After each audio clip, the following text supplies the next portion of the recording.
So hello, this side Krishi ma'am स्वागत करते हो सभी का इस चैनल पे। मुझे पता है आप लोग की एग्जाम है और बहुत ज्यादा पैनिक हो आप लोग, बिकॉज मंडे से मोस्ट प्रोबेबली सभी की एग्जाम चालू होने वाली है एंड आप लोग को चाहिए अब last minute revision, right. Last minute ऐसा तो कुछ तो मैम जादू कर दो जिसमें ना मैं सारे क्वेश्चंस देख लूं और मुझे सारी चीजें याद भी हो जाए और सारी चीजें आप बता भी दो। तो यही आज का सेशन होने वाला है। बहुत ही कम टाइम में मैं आपको सारे के सारे चैप्टर्स के मोस्ट इंपॉर्टेंट क्वेश्चंस बता दूंगी। ठीक है, मैं सारे के सारे क्वेश्चंस यहाँ पर लिख कर आई हूँ।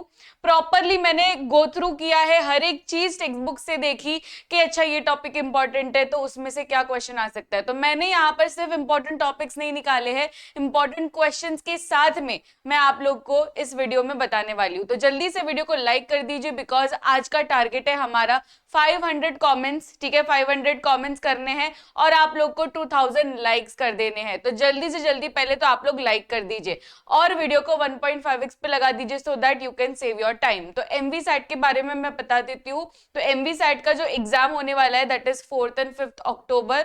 तो अगर अभी भी आप लोगों ने रजिस्टर नहीं किया है तो जल्दी से जल्दी आप लोग, link is there in the description, you can enrol there. तो फर्स्ट चैप्टर जो हमारा है बेटा, first chapter that is heredity and evolution, उसके साथ हम शुरू करने वाले हैं। तो हेरिडिटी एंड इवोल्यूशन वाला जो चैप्टर है उसमें ऑब्वियसली हम लोग स्टार्ट करेंगे विद द डेफिनेशन। तो डेफिनेशन में आप लोग को हेरिडिटी, फिर सेंट्रल डॉगमा के ऊपर वो 3 मार्क का सवाल भी आ जाता है, तो उसमें आपको ट्रांसक्रिप्शन, ट्रांसलेशन, ट्रांसलोकेशन, ये तीनों चीज के बारे में बताना होगा, राइट। या तो आप लोग को 1 मार्क करके भी पूछ लेते हैं कि what is transcription, what is translation, ऐसे करके भी पूछ लेते हैं। तो इसका मतलब क्या, आपको ये पूरी चीजें पढ़नी है। सेंट्रल डॉगमा पढ़ लोगे तो सारी चीजें हो ही जाएगी। फिर मॉर्फोलॉजिकल एविडेंसेस, एनाटॉमिकल एविडेंसेस के एग्जांपल्स करके जाना।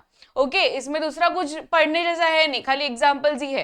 तो एग्जांपल्स पढ़ के जाना, प्रॉपरली एकदम एग्जाम में आता है। फिर vestigial organs and connecting link, ये तो मैंने आप लोग को पेपर्स में भी दिखाया है, राइट। मैंने कितनी बार आप लोग को पीवाईक्यूज दिखाए हैं कि देखो बेटा ये वाला साल में ये क्वेश्चन आया है। तो वेस्टिजियल ऑर्गन के ऊपर क्वेश्चन आता ही आता है, मतलब ऐसा कोई ऐसे हो ही नहीं सकता है मेरा नाम बदल देना अगर वेस्टिजियल ऑर्गन्स के ऊपर एग्जाम में क्वेश्चन ना आए।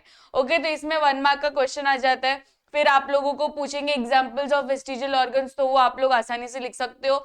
और एनिमल्स का नाम पूछते हैं कि कौन से एनिमल में फंक्शनल है, पर हम लोग में वो फंक्शनल नहीं है। जैसे कि योर मसल्स, वो मंकी में फंक्शनल है पर हमारे में इतना यूज नहीं है, right. Same goes with appendix. Appendix जो है वो रूमिनेंट्स में ज्यादा फंक्शनल है पर हम लोग में नहीं है, तो वो एग्जांपल हमको याद रखना है। फिर ह्यूमन इवोल्यूशन में बहुत ही मतलब इजी क्वेश्चंस आते हैं, 1 मार्क 2 मार्क के आसपास, उससे ज्यादा नहीं आते, शॉर्ट नोट नहीं आएंगे। तो रामापिथिकस एंड निएंडरथल मैन मैंने आपको ऑलरेडी बता दिया उसमें से क्या क्वेश्चन आते हैं, राइट, पता है ना। तो वही क्वेश्चन करके जाना, उससे ज्यादा नहीं आएगा। और जो एक्सरसाइज का चार्ट नंबर 1 है, सबसे पहला जो चार्ट है वो बहुत बार आया है पीवाईक्यू में, तो वो करके जाना। नेक्स्ट चैप्टर जो हमारा है that is life processes part 1, उसमें से आप लोगों को ग्लाइकोलिसिस एंड ये सारी चीजें जो हम लोग के 3 प्रोसेसेस है that is glycolysis, Krebs cycle and ETS. तो ये जो तीनों सिस्टम्स है उसके सबस्ट्रेट एंड प्रोडक्ट करके जाना। एंड ग्लाइकोलिसिस के ऊपर ज्यादा शॉर्ट नोट आया हुआ है एग्जाम में, तो वो तो एकदम अच्छे से करके ही जाना है। उसके products and everything you already know, right. पानी, तो ऐसे हम लोग को याद रखना है। तो पाइरुवेट, फिर एटीपी, फिर पान, एन मतलब NaDH, ठीक है। तो ये सब हम लोग को करके जाना है। And next is aerobic versus anaerobic, ये तो मतलब हमको बोलने की जरूरत नहीं है, ये करके ही जाना है। फिर माइटोसिस, मियोसिस, ये दोनों ना मतलब आती है एग्जाम में। Okay, next is lipids and protein. तो लिपिड्स एंड प्रोटीन में से ना जो क्वेश्चंस मैंने देखे हैं पीवाईक्यूज में, वो बच्चे को डायरेक्टली शॉर्ट नोट में नहीं आता है। लिपिड्स के बारे में लिखो या प्रोटीन के बारे में लिखो, ऐसा नहीं पूछेंगे। आपको बोलेंगे कि लिपिड्स कहाँ कहाँ है हमारे बॉडी में, ठीक है। जैसे कि हार्मोन है, तो जो हार्मोन्स है, प्रोजेस्टेरॉन है, ईस्ट्रोजन है, उसमें है, राइट। फिर फॉस्फोलिपिड्स है, प्लाज्मा मेम्ब्रेन में है। तो ऐसे आपको क्वेश्चंस आएंगे। तो बॉडी में कहाँ पे है लिपिड्स, बॉडी में कहाँ पे है प्रोटीन, तो प्रोटीन का भी आता है कि हीमोग्लोबिन, हीमोग्लोबिन प्रोटीन है। Insulin is a protein. फिर बोन में कौन सा प्रोटीन है, ऑसिन। ऐसे करके आपको एग्जाम में क्वेश्चन आते हैं, ठीक है। तो ये करके जाना। फिर फाइबर्स एंड विटामिन के ऊपर गिव रीजन ज्यादा आते हैं एंड 3 मार्क क्वेश्चन भी आते हैं। तो what are vitamin and what are the types of vitamin, तो उसमें fat soluble and water soluble. Same goes with fibres, fibres का गिव रीजन क्या आएगा कि fibres cannot be digested in our body, still we eat it, why, because उसका मकसद ही यही है कि वो जो भी वेस्ट प्रोडक्ट्स है उसको निकाल ले, right. Next is label diagram, जो है वो एक बार देख के जाना, उसका लेबलिंग क्वेश्चन में आएगा, ड्रॉ करने को नहीं आएगा पर लेबलिंग वाला आएगा। तो 2.5 हमारे जो टेक्स्ट बुक है उसमें देख लेना। Next third chapter life processes part 2, तो उसमें सबसे पहला क्वेश्चन तो यही एक्सपेक्ट करो, that is distinguish asexual versus sexual reproduction. तो उसके अगर वो कर लोगे ना तो उसके आप 2-3 पॉइंट्स लिख सकते हो अगर आपको ऐसा आ गया कि what are the advantages of asexual reproduction. तो अगर आप ये डिस्टिंग्विश कर लोगे ना तो वही पॉइंट्स आप वहां पे चिपका सकते हो। तो ये करके जाना डिस्टिंग्विश, मतलब 3 यहाँ के 3 पॉइंट्स और यहाँ के 3 पॉइंट्स, तो आसानी से कोई भी क्वेश्चन आएगा तो यू आर प्रिपेयर्ड। फिर डायग्राम्स में आपको देखो फ्लावर का डायग्राम आना चाहिए, उसके लेबलिंग क्वेश्चंस भी आते हैं कि स्टेमन को लेबल करो या पिस्टल को लेबल करो या पेटल्स को लेबल करो, तो ऐसा लेबलिंग क्वेश्चंस आप लोग करके जाना। And male reproductive system, female reproductive system, उसके लेबलिंग क्वेश्चंस भी आएंगे और ड्रॉ करने को भी आएगा, तो दोनों चीज के लिए प्रिपेयर रहना। Okay, next is modern technology, उसमें आपको आईवीएफ एंड सरोगेसी एकदम अच्छे से करके जाना है। उसके ऊपर 2 मार्क का क्वेश्चन आ सकता है, 3 मार्क का क्वेश्चन आ सकता है, ठीक है, तो वो तो करके ही जाना ही है।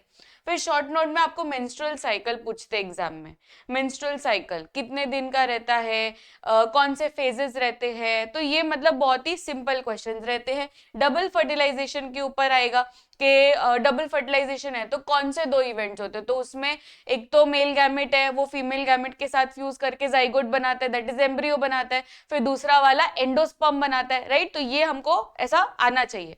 और फिर आपको अगर पूछेंगे एंडोस्पर्म क्या है, डिप्लॉइड है, ट्रिप्लॉइड है, तो ऐसा एमसीक्यू भी आता है, तो यू शुड नो कि एंडोस्पर्म क्या है, ट्रिप्लॉइड है, राइट, क्योंकि वो 2 पोलर न्यूक्लियाई के साथ जाता है, तो इसमें टोटल 3 हो जाता है एंड दैट इज ट्रिप्लॉइड। फिर लास्ट में आपको एसटीडी का नाम आना चाहिए, जैसे कि गोनोरिया हो गया, फिर साइफिलिस हो गया, एड्स हो गया, ये ऐसे 2-3 अगर एसटीडी करके जाएंगे ना तो भी बस है। फिर last question, what is pollination, इसको तो निग्लेक्ट करना ही मत क्योंकि ये 1 मार्क का डेफिनेशन आता ही एग्जाम में। What is pollination, transfer of pollen grains from anther to stigma, तो इसके ऊपर एमसीक्यू भी आ सकता है, 1 मार्क का क्वेश्चन भी आ सकता है। फिर fourth chapter that is environmental management, right. तो इसमें आपको ना क्या क्या करके जाना है कि रेडियो एक्टिव पोल्यूशन, ये एग्जाम में बहुत बार आया हुआ है, और पीवाईक्यू भी अगर आप, मैंने आपको ऑलरेडी दिखाया है, ठीक है, मतलब मुझे इतना कॉन्फिडेंस है कि आप लोग ने ऑलरेडी ये सारी चीजें देख ली है। इट इज जस्ट कि ये सारी चीजों को मैं एक वीडियो में कंबाइन करके आपको बता रही हूँ बिकॉज एग्जाम अभी 2 दिन में। तो रेडियो एक्टिव पोल्यूशन के ऊपर आता है एग्जाम में, 2 मार्क का क्वेश्चन आएगा कि क्या क्या कॉजेज है, क्या होता है, उसमें एक एग्जाम्पल करके जाना, क्योंकि टेक्स्ट बुक में 2-3 ऐसे मेंशन्ड है कि यहाँ पर हुआ था, वहां पर हुआ था, तो ऐसे 2-3 करके जाओगे ना या एक भी करके जाओगे तो भी बस है। फिर आइडेंटिफाई सिंबल, सिंबल्स के ऊपर बहुत क्वेश्चन आए हैं, तो जो टेक्स्ट बुक में सिंबल्स गिवन है ना उसके नीचे क्या लिखा है वो एक बार नजर घुमा के जाना, क्योंकि सिंबल्स के ऊपर प्रीवियस ईयर्स में बहुत बार आया है और मैंने आपको ये दिखाया भी था। नीड ऑफ एनवायरमेंटल मैनेजमेंट, ये बच्चों 3 मार्क का सवाल आता है जिसमें आपको 6 पॉइंट्स लिखने होते हैं। टेक्स्ट बुक में 7 पॉइंट्स गिवन है पर उसमें आप 6 पॉइंट्स करके जाना एकदम अच्छे से, क्योंकि 3 मार्क का सवाल आता है इसमें से। फिर शॉर्ट नोट्स में आपको सेक्रेड ग्रुप्स एंड वो जो इंसान जिसने मैनमेड फॉरेस्ट बनाया था उसका पूरा का पूरा एकदम पढ़ के जाना कि क्या क्या उसने किया था, कैसे किया था, मतलब अगर बेसिक आपको क्वेश्चन आ जाए 3 मार्क का तो you should be like able to write it कि उसने कैसे किया था वो पूरा। ओके, अनसेक्रेड ग्रुप्स तो कर ही लोगे। फिर बायोडाइवर्सिटी के जो 3 लेवल्स है वो करके जाना।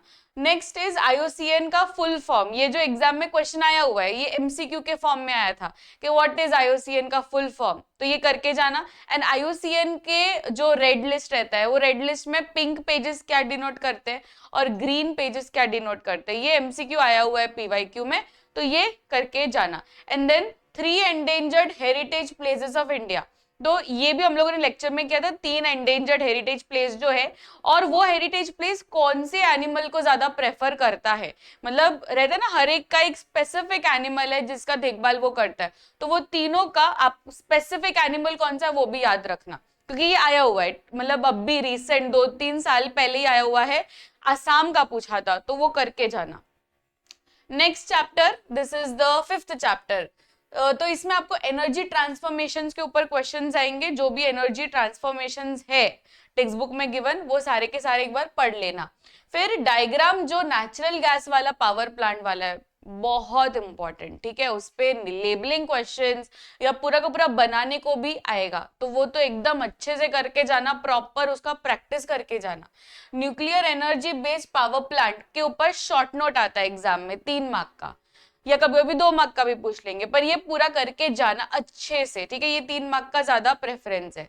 फिर गिव रीजन में आपको ये दोनों पूछेंगे कि ये लोग इको फ्रेंडली है कि नहीं, natural gas and hydroelectric eco friendly है कि नहीं, तो है इको फ्रेंडली, नहीं है, वो पूरा गिव रीजन हमको जस्टिफिकेशन के साथ लिखना है, ठीक है। तो यहाँ पर हम लोग 5 चैप्टर्स के बारे में बात कर चुके हैं। अगर आपको, क्योंकि मेजॉरिटी बच्चों को 6th चैप्टर नहीं है एग्जाम में, पर इन केस अगर आपको 6 चैप्टर भी है एग्जाम में, डोंट वरी, क्योंकि मैंने 6 चैप्टर का एकदम डेडिकेटेड वीडियो, वैसे तो मैंने 10 चैप्टर्स के डेडिकेटेड वीडियो बना लिए हैं। तो आप लोग क्या कर सकते हो, 6 चैप्टर अगर है एग्जाम में, तो मैं यहाँ पर नीचे डिस्क्रिप्शन बॉक्स में पहला ही लिंक डाल दूंगी 6 चैप्टर के रिलेटेड, ठीक है। कुछ 5 मिनट या 6 मिनट का वीडियो है, बस वो देख लेना। तो उसमें मैंने प्रॉपर पीवाईक्यूज के साथ, क्वेश्चंस के साथ बताया है, तो उसमें आपको प्रॉब्लम नहीं होनी चाहिए, okay. And this is the end of the video, but ये ऐसे ही एंड नहीं होगा, ये टारगेट पूरा करना ही है हमको।